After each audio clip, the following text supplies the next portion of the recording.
मेरे फ्लैट के बराबर वाले फ्लैट में एक आंटी रहती थी। उनकी उम्र 28 साल थी और वो कई साल पहले बेवा हो चुकी थी। उनके 2 बच्चे थे जो अपने नाना नानी के पास रहते थे, जबकि वो खुद अपनी जिंदगी अकेली गुजार रही थी। बहुत पुरदादार, खुश मिजाज और अपनी दुनिया में मगन रहने वाली खातून थी। मैं एक सरकारी मुलाजिम था।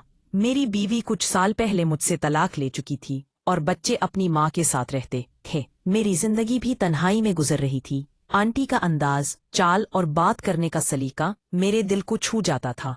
उनके लहजे में एक अजीब मिठास थी और निगाहों में एक थकी हुई चमक छिपी हुई थी। कुछ अरसे के बाद हमारी सलाम दुआ बढ़ने लगी। वो अक्सर अपने फ्लैट के बाहर झाड़ लगा रही होती तो मुझे सलाम करती। मैं जवाब देकर मुस्कुरा देता। एक दिन वो मेरे दरवाजे पर आईं। हाथ में तेल की बोतल थी। कहने लगी, भाई माफ कीजिएगा, एक काम था। मेरी वो पुरानी सलाई मशीन है, उसकी सुई जाम हो मैंने गई है। आप प्लीज मुझे उसका ऑयल बदल कर दे। मैं एक लम्हे के लिए हैरान हुआ। आंटी की आवाज में थोड़ी शर्म थी, मगर उसके पीछे एक मासूम इल्तजा थी। मुस्कुराते हुए कहा, ऑयल चेंज करवाना है? आंटी कहने लगी, जी तेल डालने वाला काम।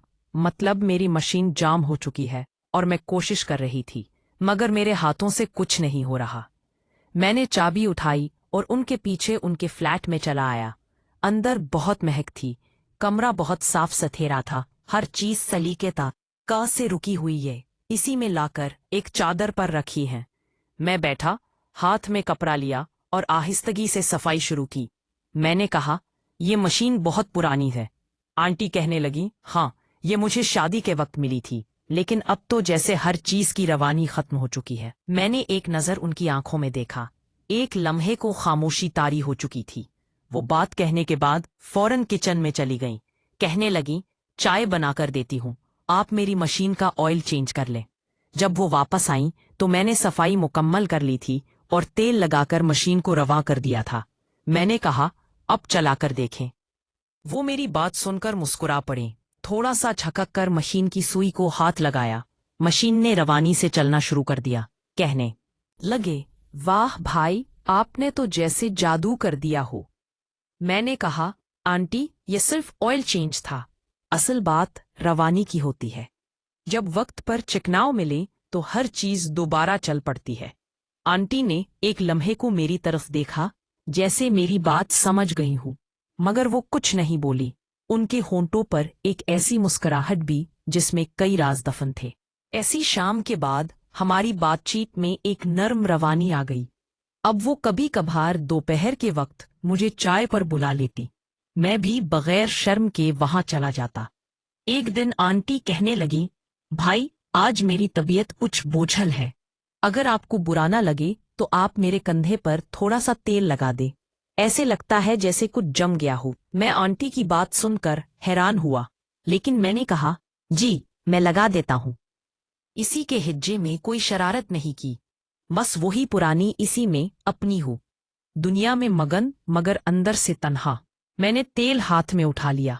आंटी सोफे पर लेट चुकी थी। उनके दुपट्टे का किनारा कंधे से सरक रहा था। मैंने उंगलियों में थोड़ा सा तेल लेकर उनके कंधे पर नरमी से मिलना शुरू कर दिया। एक खामोशी थी और इस खामोशी में गहरी सांसों की आवाज थी। आंटी कहने लगी, भाई, कभी कभी लगता है जैसे जिंदगी सिर्फ ऑयल चेंज मांगती है और सब कुछ फिर से चलने लगता है। मैंने उनकी बात में छुपी हुई थकन, तन्हाई और ख्वाहिश को महसूस किया था, और वो लम्हा हमेशा के लिए मेरे दिल पर सख्त हो चुका था। इस दिन के बाद आंटी की निगाहें बदल चुकी थीं। वो वही आंटी थी, सलीके वाली, शाइस्ता बात करने वाली, मगर अब उनकी नजरें ठहर जाती थीं और कभी कभार झुककर कुछ छुपा भी लेती थीं, जैसे कोई अंदर की रोशनी छलकने से रोक रहा हो। एक पहर में दफ्तर से जल्दी वापस आया। गली में दाखिल होते ही दरवाजे पर उनकी नजर थी। हाथ में छोटा सा डब्बा था।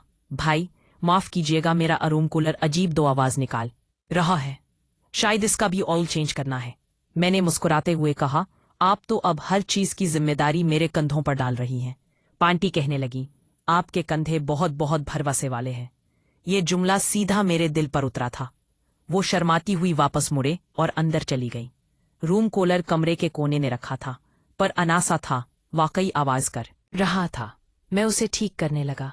आंटी किचन में चाय लेने चली गई। बर्तनों की हल्की हल्की आवाज आ रही थी। कूलर के शोर में एक जैब सामरा आ रहा था, जैसे सुकून उस सूर में फपा हो। मैंने ध्यान इसे कूलर की सफाई की और नई चिकनाव लगाना शुरू कर दी। इतने में आंटी मेरे पास आई। उनके हाथ में चाय की ट्रे थी। कहने लगी, कितना वक्त लगेगा? मैंने कहा, बस थोड़ा सा वक्त लगेगा। जब तक अच्छी तरह तेल नहीं लग जाता ये शोर बंद नहीं होगा। मेरी बात सुनकर आंटी कहने लगी, क्या दिलों पर भी ऑयल लगाया जा सकता है?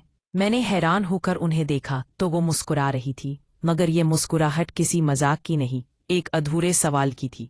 मैंने कहा, दिल पर सिर्फ वही में लगता है जो नियत से निकले और जो बगैर छुए वहां तक पहुंच जाए।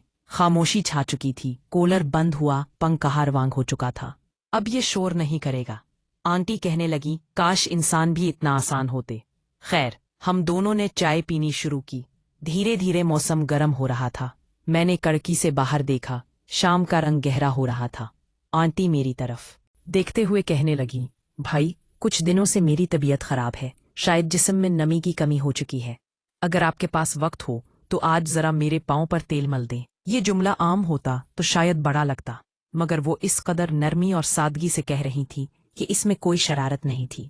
बस एक औरत की तन्हाई झांक रही थी जो अपने जिस्म की बेरूही को किसी के लम्स से जगाना चाहती थी, वो भी बगैर किसी लफ्जी तकरार के।